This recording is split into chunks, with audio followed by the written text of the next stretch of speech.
বেরো বেরো বেরো বেরো বেরো বেরো। ইস 5। কি গো দিদি, বাড়ি আছো?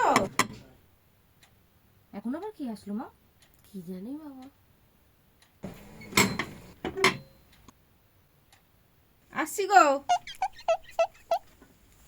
মা আবার এই আন্টিটা এসছে, সারাক্ষণ সবার নামে নিন্দে করে বেড়ায় আর আমার পিছনে পড়ে থাকে। কি ঠান্ডা পড়েছে গো দিদি। গো দিদি, তাহলে আসলোটা কেন? কি গো দিদি, আজকে কি রান্না করলে? ওই তো ডাল, বেগুন ভাজা, উচ্ছে চচ্চড়ি আর পমফ্রেট মাছের ঝাল গো। কি করেছো গো দিদি রান্না? ওই তো ছেলে বললো মাংস খাবে, তো ওর জন্য চিকেন করলাম। আমি তো আবার চিকেন ফিকেন খাই না, আমার একটু মাংস মাটন না হলে ঠিক চলে না। সপ্তাহে 2 দিন আমার মাংস হতেই হবে, তার মধ্যে একটুখানি খাসির মাংস থাকবে, নাহলে কি একটা প্যালপিটিশন হয়, বুঝেছো? এর বিয়ে কবে দেবে? দেবে না নাকি? মেয়ের তো ভালো বয়স হয়ে গেল, এত সুন্দর ফুটফুটে মেয়ে আমার, বাবা গো। নিউজ পেপারে দেবো।